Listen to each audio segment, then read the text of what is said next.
JEE main students and parents మన వీడియోలో already పెడతాం జరిగింది. జేఈ మెయిన్ దరఖాస్తుల్లో ఇబ్బందులు అయితే వస్తున్నాయి. ప్రస్తుతానికి ఇబ్బందులు అయితే వస్తున్నాయి. ముందు వీళ్ళు నోటిఫికేషన్లు అయితే చెప్పలేదు, కానీ మరి ఎవరైతే అప్లై చేయడానికి వెళుతున్నారో వాళ్ళకి ఓబీసీ కావాలంటారు, ఈడబ్ల్యూ, దానికి సంబంధించిన వార్త కథనం కూడా మనకు తెలుగులో రావడం జరిగింది. మరి అదేవిధంగా జేఈ మెయిన్ దరఖాస్తులు ఇబ్బందులు అయితే 2 వారాల్లో 5.10 దరఖాస్తులే రిలీజ్ అయినాయి. ఎందుకంటే మనకి ఇది దేశవ్యాప్తంగా ఆల్ ఇండియా లెవెల్లో ఉంటుంది.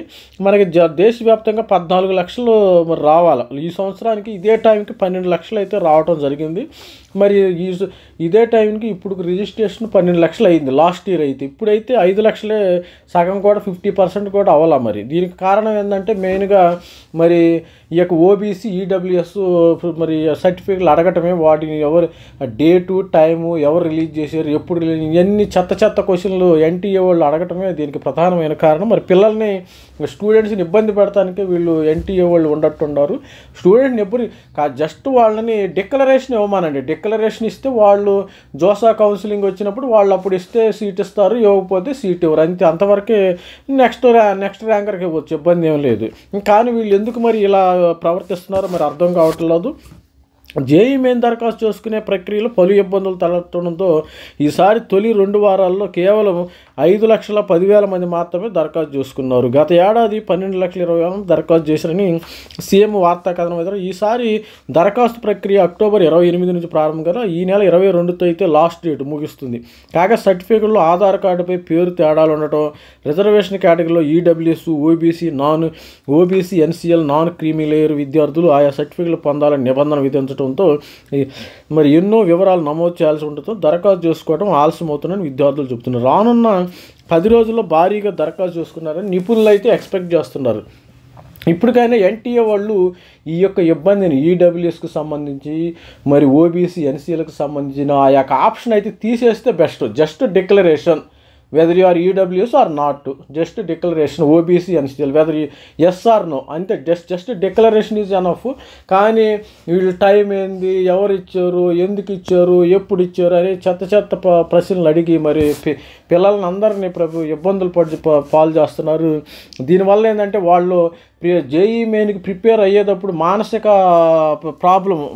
సంఘర్షణకు లోన్ అవుతారనమాట. అమ్మ, నేను నా అప్లికేషన్ తీసుకుంటారో లేదో, తీసుకోకపోతే ఏంది, నేను ప్రిపేర్ అయితే నా ప్రిపరేషన్ అంతా వేస్ట్ అవుతుందేమో అనే విధమైన పిల్లల్లో అనేకమైన అనుమానాలు వస్తాయి. పిల్లల్లో కానీ తల్లిదండ్రుల్లో కానీ కొంతమంది రూరల్ ఏరియాలో ఉంటారు, వాళ్ళకి కూడా మరి తల్లిదండ్రులకి ఎన్నో అనుమానాలు ఉంటాయి. కాబట్టి ప్రతి ఒక్కరు కూడా జేఈ ఎన్టీ వాళ్ళు మరి ఈ 22nd ఉంది కదా, మరి ఇంకా 1 వీక్ ఉంది.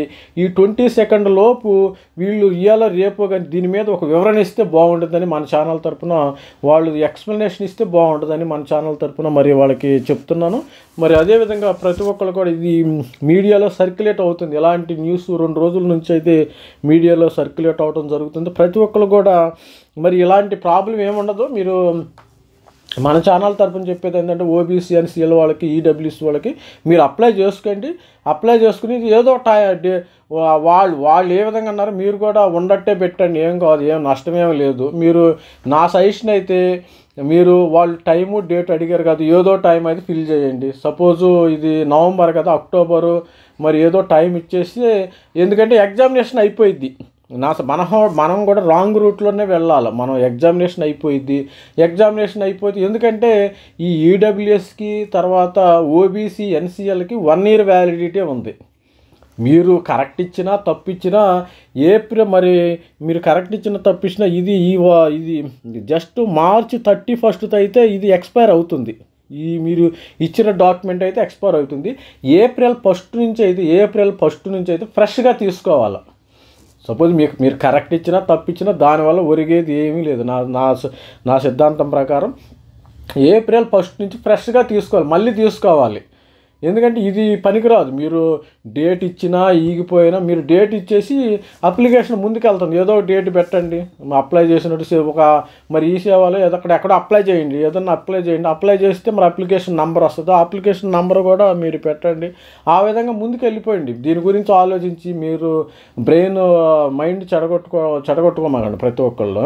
ఇదే మన ఛానల్ నుంచి ఇచ్చే మోటివేషను. మరి లైక్ చేయండి, షేర్ చేయండి. Thank you. All the best చెప్తున్నాను. Thank you parents and students. Thank you.